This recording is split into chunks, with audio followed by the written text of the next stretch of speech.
Seja bem-vindo em mais um podcast da Filhos do Arquiteto. Hoje você vai conhecer os 7 ritos maçônicos mais praticados no Brasil. Você sabia que a maçonaria ela é dividida por diversos ritos, a qual o maçom ele se identifica naquele segmento. E nós vamos mostrar para vocês como que são e como são apresentados cada rito. Falando um pouco, a simbologia maçônica.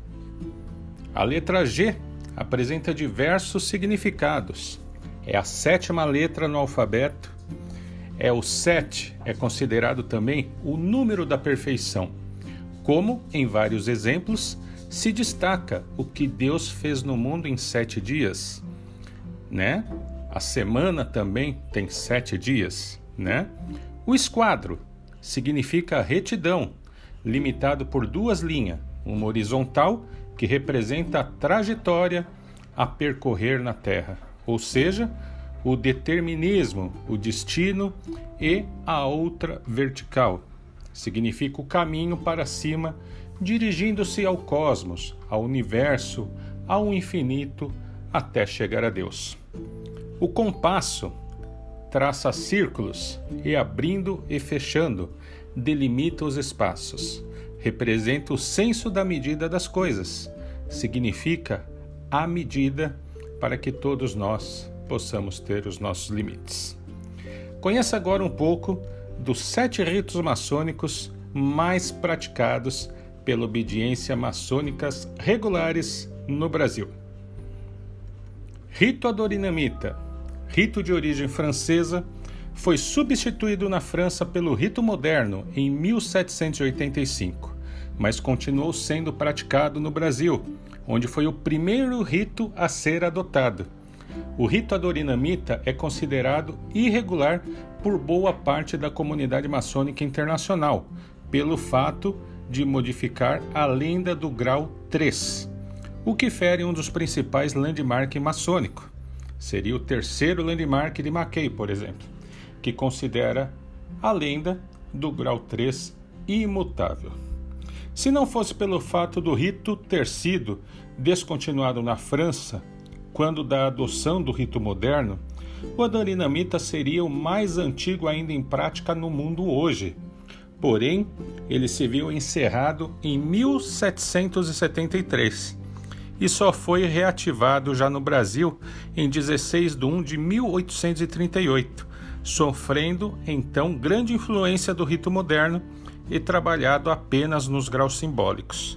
Os graus superiores desse rito só entraram oficialmente em atividade em 2 de 6 de 1973, quando da fundação do Supremo Conselho aqui no Brasil, único no mundo, o rito adorinamita somente é praticado no Brasil. E, mais recentemente, por algumas poucas lojas ainda em Portugal. Rito brasileiro. Sonho antigo do Grande Oriente do Brasil, o rito brasileiro somente tornou-se realidade em 1914, pelas mãos do então grão-mestre do Grande Oriente do Brasil, Lauro Sodré. Sobreviveu até meados de 1940 e entrou em desuso. Somente em 13 de 3 de 1968, no auge da ditadura militar em que o Brasil passava e de sua propaganda nacionalista, o rito foi reativado e permanece ativo até hoje, considerando então uma cópia abrasileirada do rito escocês. Ele também trabalha com um sistema de 33 graus, sendo os 3 simbólicos mais 30 graus superiores, além também de adotar a cor púrpura do rito escocês antigo e aceito. O rito brasileiro só é praticado também no Brasil. Rito de emulação e sistema inglês moderno. O ritual de emulação só trabalha nos 3 graus simbólicos. Emulação é um dos vários rituais praticados por lojas da GLUI, Grande Loja Unida da Inglaterra, sendo o mais popular deles. Há outros como Bristol, Established, Oxford, Taylor's, Humber, Logic e West End. Todos são similares entre si, visto que a GLUI apenas determina que observe os antigos costumes por ela adotados. O Grande Oriente do Brasil adotou o rito de emulação para reforçar o seu tratado de amizade e mútuo reconhecimento com a Grande Loja Unida da Inglaterra. Porém, quando da tradução para o português, o ritual ficou erroneamente conhecido como The York. Podemos chamar de sistema inglês moderno. Os corpos ingleses de aperfeiçoamento, que possuem origens diferentes e trabalham de forma totalmente independente dos rituais simbólicos lá praticados. Entre eles, podemos citar o Mestre de Marca, Santo do Arco Real, Nauta, Templários e Malta. Rito escocês antigo e aceito, o mais conhecido entre todos maçons. O rito escocês antigo e aceito é o mais conhecido e mais praticado no Brasil e na maioria dos países da América Latina, nos graus simbólicos. É o rito mais praticado no mundo nos graus superiores e apesar de muitos autores e irmãos declararem que o rito teve origem na França, isso é algo discutível.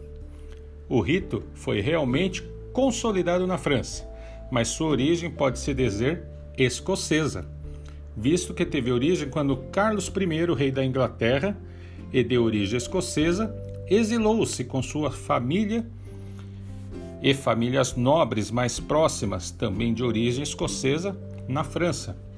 Desse nicho, originou-se na França o rito de Heredon, composto de 25 graus, mas apenas nos Estados Unidos o rito passou a ter 33 graus e ser chamado de rito escocês antigo e aceito.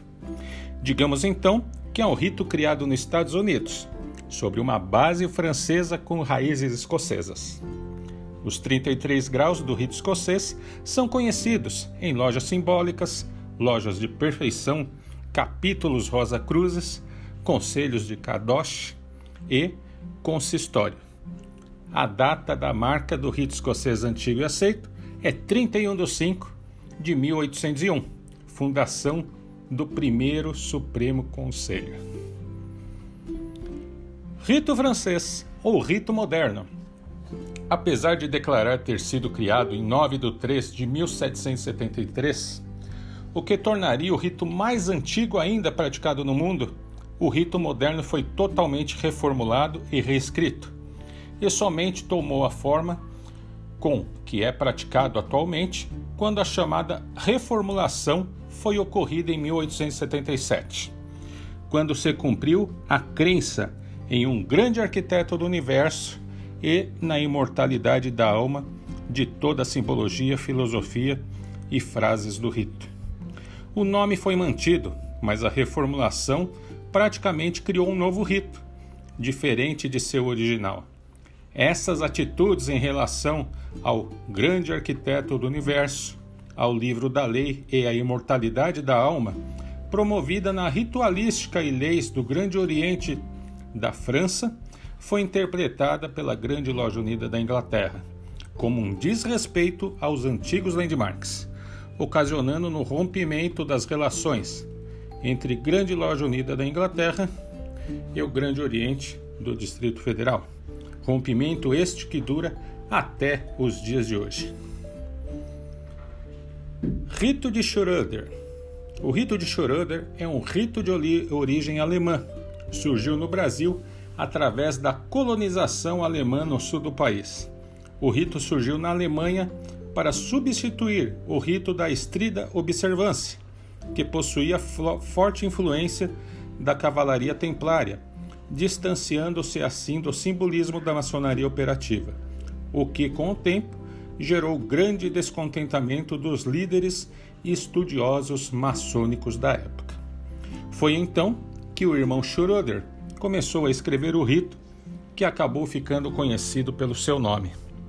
O novo rito foi aprovado por unanimidade na Assembleia dos Veneráveis Mestres de Hamburgo, em 29/6/1801, sendo, portanto, apenas poucos dias mais velho do que o rito escocês antigo e aceito. O rito trabalha apenas nos 3 graus simbólicos e busca se desvencilhar da influência de outras doutrinas, filosofias, ordens e simbolismos que não sejam oriundos da maçonaria operativa. Rito de York. Rito de York é algumas vezes chamado de rito americano, o mesmo rito inglês antigo. Além dos 3 graus simbólicos, ele possui mais 10 graus, dividido nos organismos. Capítulo do Arco Real, Mestre de Marca, Paz Master, Muito Excelente Mestre e Maçom do Real Arco. Conselho Críptico, Mestre Real, Mestre Escolhido e Super Excelente Mestre. Comanderia Templária, Ordem da Cruz Vermelha, Ordem da Cruz de Malta e Ordem dos Cavaleiros Templários. O Rito de York é o mais antigo praticado no mundo, tendo como data da marca de 24/10/1797. Também é o rito com mais membros praticantes no mundo. Mais de 60% dos maçons no mundo adotam o monitor de Webb, como são conhecidos os graus simbólicos do Rito de York, em homenagem ao seu autor, logicamente. Já suas comanderias templárias são tidas como únicos corpos maçônicos fardados da atualidade. Alguns irmãos brasileiros confundem Rito de York com o sistema inglês moderno, o qual possui alguns similares. Porém, o sistema inglês é bastante diferente, não possuindo um formato de escada, como ocorre no Rito de York, escocês e em vários outros ritos. Terminamos aqui mais um podcast, hoje aí com os 7 ritos maçônicos mais praticados do mundo. Espero que você tenha gostado, espero aí que você faça aí sua escolha em receber o nosso podcast e siga podcast Filhos do Arquiteto. E estamos aí no próximo podcast, se Deus quiser, em breve.